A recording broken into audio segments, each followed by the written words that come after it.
भक्तगणों, आज आपको श्रीमद् देवी भागवत तीर्थ स्कंद में 6वां अध्याय में दुर्वासा का कुंती को अमोघ कामद मंत्र देना, मंत्र के प्रभाव से कन्यावस्था में ही कर्ण का जन्म, कुंती का राजा पांडु से विवाह, सांप के कारण पांडु का संतानोत्पादन में असमर्थ होना, मंत्र प्रयोग से कुंती और मांद्री का पुत्रवती होना, पांडु की मृत्यु और 5 पुत्रों को लेकर कुंती का हस्तिनापुर जाना, यह कथा आज आपको सुनाएंगे। आप उसको ध्यानपूर्वक सुनाएं और इस चैनल को लाइक करें, सब्सक्राइब जरूर करें। भगवती माँ आपका कल्याण करेगी। सुनिए। सूत जी बोले, इस प्रकार उन संतों ने सतीवती से विवाह कर लिया। उसको चित्रांगद और विचित्रवीर्य नामक 2 पुत्र उत्पन्न हुए और कालवश वे दोनों मृत्यु को भी प्राप्त हो गए। पुनः व्यास जी के तेज से धृतराष्ट्र उत्पन्न हुए, जो जन्म से ही अंधे थे, क्योंकि मुनि को देखकर उस स्त्री ने अपने नेत्र बंद कर लिए थे। तत्पश्चात छोटी रानी व्यास जी को देखकर पीली पड़ गई, जिससे व्यास जी के कोप के कारण उससे पीत ध्रुवण पांडु का जन्म हुआ। इसमें संदेह नहीं है।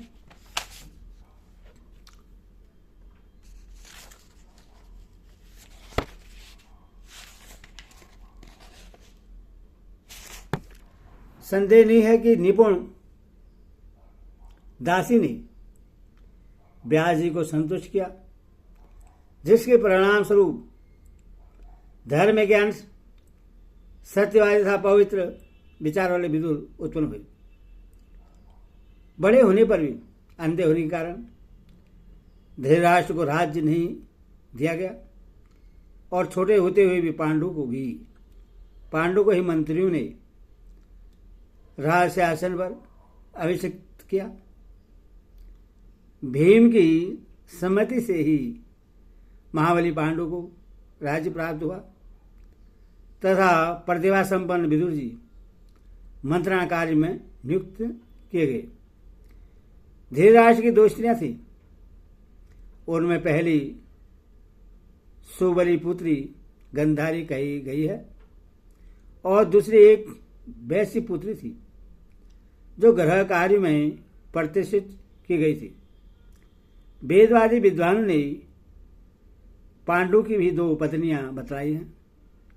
एक सुरसेन की पुत्री कुंती और दूसरी मध्य देश की राजकुमारी मांद्री थी। गंधारी ने परम सुंदर सौपुत्र उत्पन्न किए एवं वैश्या रानी ने युत्सव नाम का एक कांतिमान और पीरी पुत्र उत्पन्न किया। कुंती ने कुमारी अवस्था में ही अपने पिता के घर रहते हुए सूर्य से कर्ण नामक एक सुंदर पुत्र उत्पन्न किया। क्या था? तदनंतर कुंती का विवाह पांडव से हुआ। ऋषिगण बोले, हे मुनिवर सूत जी, आप यह कैसी आश्चर्यजनक बात बता रहे हैं। पहले पुत्र उत्पन्न हुआ और बाद में पांडवों के साथ कुंती का विवाह हुआ। सूर्य के द्वारा कन्या कुंती से कर्ण की उत्पत्ति कैसे हुई? वह कुंती पुनः कन्या कैसे रह गई, जो पांडु के साथ उसका विवाह हो गया? यह आप विस्तार पूर्वक बता रही। सूर्य बोले, हे द्विजगण, सूरसेन की वह पुत्री कुंती जब शिशु थी, तभी राजा कुंती भोज ने उस सुंदर कन्या को मांग लिया था। उन्होंने उस चारुहासिनी कन्या को अपनी पुत्री बनाकर रखा और उससे अग्निहोत्री के काम में नियुक्त कर दिया। एक बार महर्षि दुर्वासा वहां पहुंचे और चातुर्मासी के लिए वहां रहने लगे। कुंती ने उनकी सेवा की, जिससे मुनिवर संतुष्ट हुए और उसको एक ऐसे मंत्र का उपदेश दिया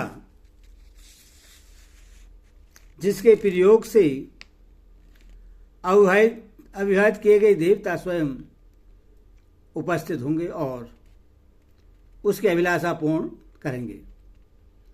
दुर्वासा मुनि के वहां से चले जाने पर अपने गृह में बैठी हुई कुंती उस मंत्र की परीक्षा के लिए मन में सोचने लगी कि मैं किस देवता का ध्यान करूं। उसने पूर्व दिशा में उदित होते हुए सूर्य को देखा और उस मंत्र का उच्चारण करके उसने सूर्य का आह्वान किया। तब सूर्य अपने मंडल से अत्यंत सुंदर मनुष्य का रूप धारण करके आकाश से कुंती के पास उस भवन में उतर आए। सूर्यदेव को आते हुए देखकर कुंती आश्चर्यचकित हो गई। वह सुंदरी कांपती हुई तत्काल रजो धर्म को प्राप्त हो गई। उस समय सुंदर नेत्र वाली कुंती हाथ जोड़कर खड़ी हो गई और सूर्य से बोली, मैं आपके दर्शन से प्रसन्न हो गई, अब आप अपने मंडल को चले जाइए। सूर्य बोले, एक हे कुंती, तुमने मंत्र बल से मुझे क्यों बुलाया है? तुम मुझे बुला करके भी अपने समक्ष उपस्थित मुझ सूर्य की सेवा क्यों नहीं करती?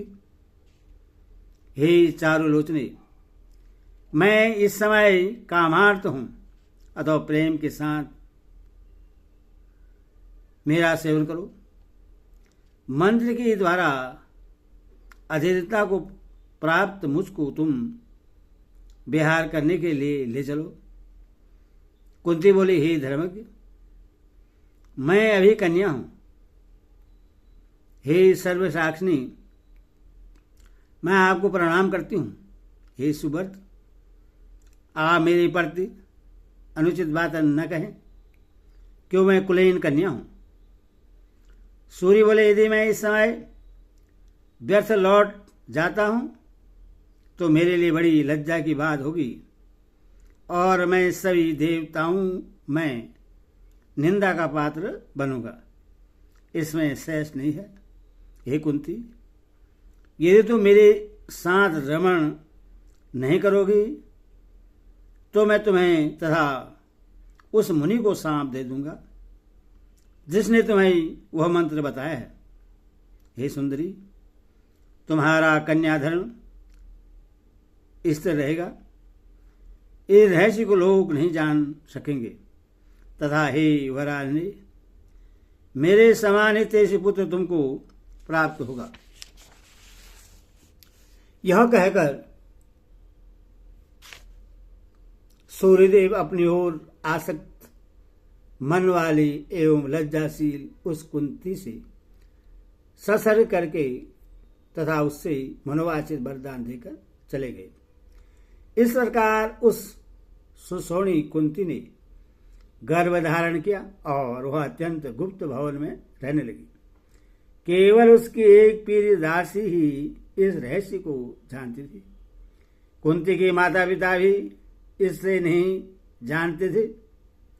यथा समय उसी गुप्त भवन में कुंती को एक अत्यंत सुंदर पुत्र उत्पन्न हुआ, जो सुंदर कवच तथा 2 कुंडलों से युक्त था और दूसरे सूर्य था कुमार कार्तिक के समान प्रतीत हो रहा था।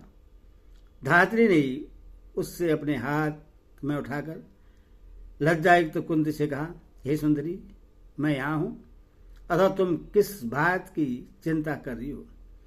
तत्पश्चात काष्ठ मंजूषा में पुत्र को छोड़ती हुई कुंती कहने लगी, हे पुत्र, मैं क्या करूं? मैं अत्यंत दुखित हूं, जो कि तुम प्राण प्रिय को त्याग रही हूं। मैं अभागिनी तुझ सर्वलक्षण संपन्न का परित्याग कर दे रही हूं। सगुण निर्गुणा तथा सबकी स्वामिनी वे भगवती अंबिका तुम्हारी रक्षा करे। वे जगजननी कामप्रदा कात्यायनी तुम्हें दुग्धपान कराए। हे पुत्र, तुम साक्षात सूर्य नारायण के पुत्र हो और मेरे प्राण प्रिय हो। जैसे तुमको इस निर्जन वन में एक दुष्ट तथा कुलटा स्त्री की भांति छोड़कर मैं कब तुम्हारा अति सुंदर मुख कमल देख पाऊंगी। हे पुत्र, प्रतीत होता है कि मैंने पूर्व जन्म में भी तीनों लोगों की जननी भगवती की आराधना नहीं की थी तथा भगवती शिवा के सुखदायक चरण कमल का भी मैंने कभी ध्यान नहीं किया था। इसी कारण मैं सदा अभाग्नि हूं।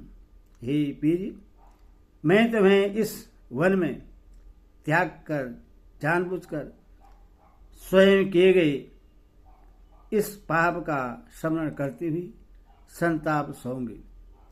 सूर्य बोले, इस प्रकार कहकर कुंती ने मंजूषा में रखे हुए उस पुत्र को लोगों की दृष्टि से बचाते हुए भयभीत भाव से धात्री के हाथ में दे दिया। तत्पश्चात स्नान करके भयभीत वह कुंती अपने पिता के घर में रहने लगी। जल में बहती हुई वह मंजूषा अधिरथ नामक सूत को प्राप्त हुई। उस सूत की भार्या राधा थी। उसने बच्चे को मांग लिया। इस प्रकार सूत के घर में पलकर वह कर्ण बलवान तथा वीर हो गया। इसके बाद स्वयंवर में कुंती का विवाह पांडु के साथ हुआ। उनकी दूसरी पत्नी मध्य देश की राजा की सुलक्षणा कन्या मांद्री थी। एक बार वन में आखिर करने में तत्पर महाबली पांडु ने मृग समझकर रमण करते हुए एक मुनिवर पर प्रहार कर दिया। तब उस कुपित मुनि ने पांडु को शाप दे दिया कि यदि तुम स्त्री के साथ संसर्ग करोगे तो तुम्हारी मृत्यु निश्चित है। मुनि के यह सांप दे देने पर पांडु शोकाकुल हो गए। वे राज्य त्याग कर अत्यंत दुखित हो वन में रहने लगे। हे मुनिवरों, उनकी दोनों पत्नियां मांद्री और कुंती भी सती धर्म का आश्रय लेकर उनकी सेवा करने के लिए उनके साथ ही वन में चली गई।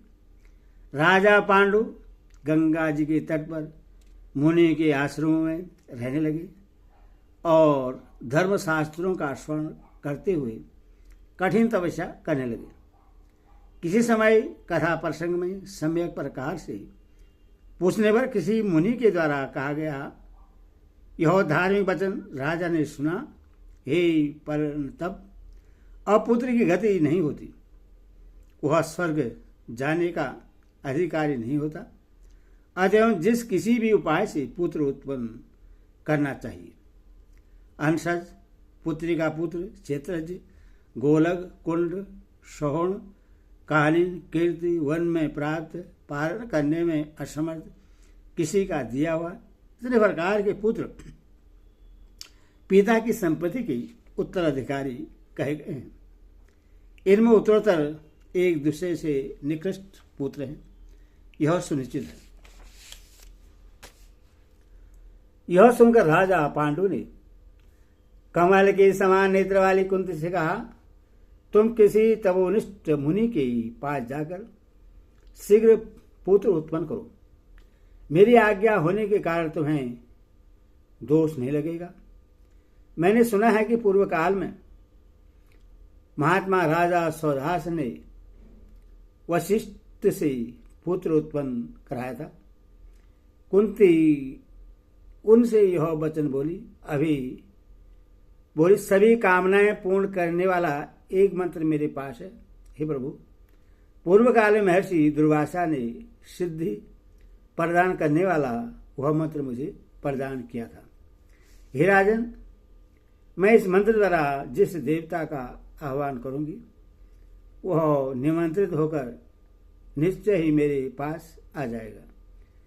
पति की आज्ञा से वहां कुंती ने देवताओं में श्रेष्ठ धर्मराज का स्मरण करके उनके सहयोग से सर्वप्रथम युधिष्ठिर को पुत्र रूप में उत्पन्न किया। तदपश्चात उसने वायु के द्वारा भीम को और इंद्र के द्वारा अर्जुन को उत्पन्न किया। इस प्रकार एक एक वर्ष के अंतराल में कुंती के 3 महाबली पुत्र उत्पन्न हुए। इसके बाद मांद्री ने भी अपने पति पांडवों से कहा, हे श्रेष्ठ, मुझे भी पुत्र प्रदान कीजिए। हे महाराज, मैं क्या करूं? हे प्रभु, मेरा दुख दूर कीजिए। तब पति पांडु के प्रार्थना करने पर दयालु कुंती ने वह मंत्र मांद्री को बता दिया। सुंदरी मांद्री ने भी एक पुत्र की प्राप्ति के लिए पति से अनुमति पाकर अश्विनी कुमारों का स्मरण करके नौकुल और सौदेव नामक 2 पुत्र उत्पन्न किए। हे मुनिवरों, इस प्रकार वे दोनों पांडव देवताओं के पुत्र थे। हे मुनिवरों, इस प्रकार वे 5 पांडव देवताओं के पुत्र थे। वे क्षेत्रज्ञ पुत्र के रूप में उस वन में कर्मशः एक एक वर्ष के अंतर से उत्पन्न हुए। एक बार राजा पांडु ने मांद्री को निर्जन आश्रम में देकर अपनी मृत्यु निकट आई होने के कारण अत्यंत कामातुर हो पकड़ लिया। मांद्री के द्वारा नहीं ऐसा कहकर बार बार निषेध करने पर भी उन्होंने बलपूर्वक अपनी उस प्रिया का आलिंगन कर लिया और वे देवश सांप के कारण पृथ्वी पर गिर पड़े।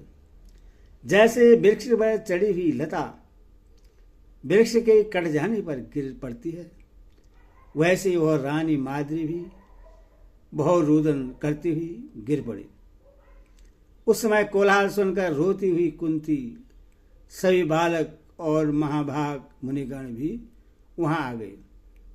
इस प्रकार जब पांडु मर गए तब सभी व्रतधारी मुनियों ने गंगा के तट पर चिता लगाकर उनका दाह संस्कार कर दिया। तदपश्चात अपने दोनों पुत्र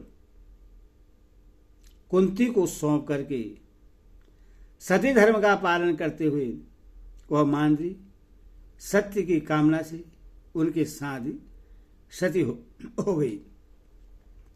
वहां के निवासी मुनिगण जलांजलि आदि देकर 5 पुत्र सहित कुंती को हस्तिनापुर ले आए।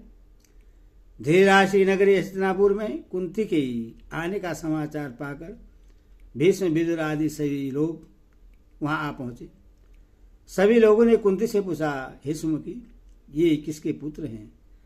तब कुंती अत्यंत दुखित होकर पांडु की सापजन्य मृत्यु का उल्लेख करके बोली, कुरुवंश में उत्पन्न हुए ये सब बालक देवताओं के पुत्र हैं। उन्हें विश्वास दिलाने के लिए कुंती ने उस समय सभी देवताओं का आह्वान भी किया। तब उन देवताओं ने आकाश में प्रकट होकर कहा, ये 5 निसंदेह हम लोगों के पुत्र हैं। भीष्म ने देवताओं के वचन का अनुमोदन किया तथा कुंती के 5 पुत्रों का स्वागत किया। तदपश्चात उन पुत्रों तथा वधू कुंती को लेकर भीष्म आदि सभी लोग हस्तिनापुर चले गए और प्रसन्नचित्त होकर प्रयत्नपूर्वक उनका लालन पालन करने लगे। इस प्रकार पांडव उत्पन्न हुए और भीष्म ने उनका परिपालन किया। इति श्रीमद्देवी भागवत महापुराणे षष्ठः 10 सहितानां तेषु स्कन्धे युधिष्ठिरादिवर्णनं नाम 6 अध्यायो। हरि ओम तस्य।